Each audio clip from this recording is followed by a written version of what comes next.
नमस्कार दोस्तों।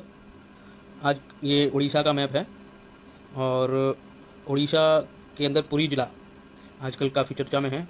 चर्चा में इसलिए है क्योंकि यहाँ भगवान जगन्नाथ की रथ यात्रा निकाली जा रही है और इससे संबंधित आज हम चर्चा करेंगे कि भगवान जगन्नाथ की रथ यात्रा हर वर्ष क्यों निकाली जाती है और साथ ही ये भी देखेंगे कि इसके पीछे क्या कारण है कि रथ यात्रा हर वर्ष निकाली जाती है। साथ ही जगन्नाथ जो मंदिर है उसकी क्या क्या विशेषताएं हैं, कब बनवाया, किसने बनवाया, ये सारी बातें इस वीडियो में करेंगे।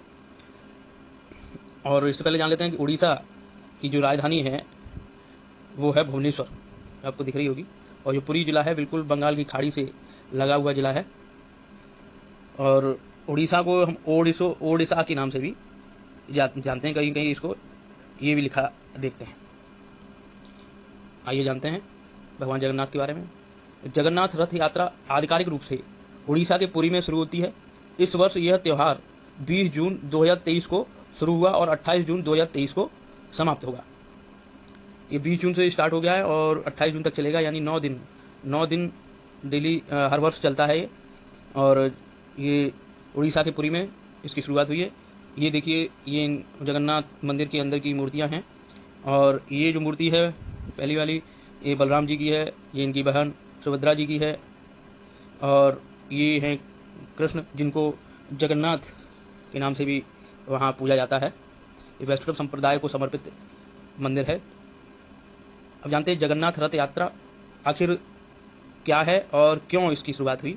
जगन्नाथ रथ यात्रा एक वार्षिक हिंदू त्यौहार है जिसमें भगवान जगन्नाथ, उनके बड़े भाई भगवान बलभद्र, जिन्हें बलराम जी भी कहते हैं, और उनकी छोटी बहन देवी सुभद्रा की पुरी उड़ीसा में उनके घर के मंदिर से लगभग 3 किलोमीटर दूर गुडिंचा में उनकी मौसी के मंदिर तक की यात्रा का जश्न मनाया जाता है। कहाँ तक चलती है ये? 3 किलोमीटर तक चलती है, पुरी से लेकर गुडिंचा तक। गुडिंचा इनकी मौसी हैं, मौसी के मंदिर तक इनकी यात्रा की जाती है। इस त्योहार के पीछे किंवदंती ये है कि एक बार देवी सुभद्रा ने गुडिंचा में अपनी मौसी के घर जाने की इच्छा व्यक्त की थी। उसकी इच्छा पूरी करने हेतु भगवान जगन्नाथ और भगवान बलभद्र ने रथ पर उसके साथ जाने का फैसला किया। अतः इस घटना की याद में देवताओं को इसी तरह यात्रा पर ले जाकर प्रत्येक वर्ष त्योहार के रूप में मनाया जाता है। इस त्योहार को रथों के त्योहार के रूप में भी जाना जाता है क्योंकि देवताओं को लकड़ी के 3 बड़े रथ पर ले जाया जाता है और भक्तगण इन रथों को रस्सियों से खींचते हैं। यह त्योहार आषाढ़ यानी जून और जुलाई के महीने के शुक्ल पक्ष के दूसरे दिन शुरुआत इसकी होती है और 9 दिन तक ये चलता है। जगन्नाथपुरी मंदिर के बारे में जान लेते हैं। जगन्नाथपुरी मंदिर भारत के उड़ीसा राज्य में स्थित एक सबसे प्रभावशाली स्मारकों में से एक है। इस मंदिर को व्हाइट पैगोडा के रूप में जाना जाता है और यह 4 धाम तीर्थ यात्राओं यानी बद्रीनाथ, द्वारका, पुरी और रामेश्वरम का एक हिस्सा है। व्हाइट पैगोडा इसलिए कहते हैं क्योंकि ये व्हाइट कलर का है, इसलिए इसको व्हाइट पैगोडा भी बोलते हैं। पैगोडा मतलब पूजा का स्थान। और 4 धामों में से एक है जो उत्तर में बद्रीनाथ, दक्षिण में रामेश्वरम और आपके पश्चिम में पुरी, द्वारका और पूर्व में पुरी। ये 4 धाम की यात्राएं हमारे हिंदू मैथोलॉजी में मानी जाती हैं और उनमें से एक है पुरी, जहाँ पर आकर दर्शन किए जाते हैं।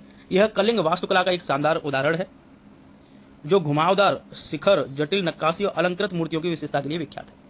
मंदिर परिसर ऊंची दीवारों से घिरा हुआ है तथा इसके चारों द्वार 4 मुख्य दिशाओं की ओर खुलते हैं। मुख्य मंदिर में 4 संरचनाएं हैं: विमान, जिसे गर्भगृह भी बोलते हैं, जगमोहन सभा कक्ष है, नट मंदिर, व्यवहार कक्ष और भोग मंडप प्रसाद कक्ष है। माना जाता है कि इस मंदिर का निर्माण 12वीं शताब्दी में पूर्व गंग राजवंश के राजा अनंत वर्मन चोड़ गंगदेव द्वारा करवाया गया था। किसके द्वारा? राजा अनंत वर्मन चोड़ गंगदेव द्वारा। गंग वंश के थे 12वीं शताब्दी में। जगन्नाथपुरी मंदिर को यमनिका तीर्थ भी कहा जाता है, जहां हिंदू मान्यताओं के अनुसार पुरी में भगवान जगन्नाथ की उपस्थिति के कारण मृत्यु के देवता यम की शक्ति समाप्त हो गई थी, इसलिए इसको यमनिका तीर्थ भी कहते हैं। कुछ विशेषताएं इस मंदिर के बारे में आपको बताते हैं कि दिन के किसी भी समय जगन्नाथ मंदिर के मुख्य शिखर की परछाई नहीं बनती। मतलब जो मुख्य शिखर है इसका, उसकी परछाई नहीं बनती किसी भी समय पूरे दिन। इस तरीके से इसका निर्माण किया गया है। जगन्नाथ मंदिर के शिखर पर स्थित झंडा हमेशा हवा के विपरीत दिशा में लहराता है। हवा अगर इस दिशा में चल रही है तो झंडा इस दिशा में लहराएगा। ये भी एक रहस्य है कि ऐसा क्यों है, आज तक कोई पता नहीं लगा पाया है। इसी तरह मंदिर के शिखर पर एक सुदर्शन चक्र भी है। इस चक्र को किसी भी दिशा से खड़े होकर देखने पर ऐसा लगता है कि चक्र का मुंह आपकी तरफ है। ये इसकी कुछ विशेषताएं हैं। और ये देख रहे हैं आपको, ये लकड़ी के द्वारा बनाए गए रथ यात्रा मंदिर है। और जो पहले नंबर पर होता है, रखा जाता है, वो बलराम जी का होता है, उसके बाद सुभद्रा जी का, बाद में जगन्नाथ जी का रखा जाता है। और ऐसा माना जाता है कि इस रथ यात्रा को जो भी खींचता है, जो इन रथों को खींचता है, तो उसको 100 अश्वमेघ यज्ञों के बराबर का पुण्य हासिल होता है। अब आगे आपके लिए एक प्रश्न है जगन्नाथपुरी मंदिर के संदर्भ में। जगन्नाथपुरी मंदिर के संदर्भ में निम्नलिखित कथनों पर विचार कीजिए। इस मंदिर को व्हाइट पैगोडा के रूप में जाना जाता है और यह 4 धाम तीर्थ यात्रा का हिस्सा है।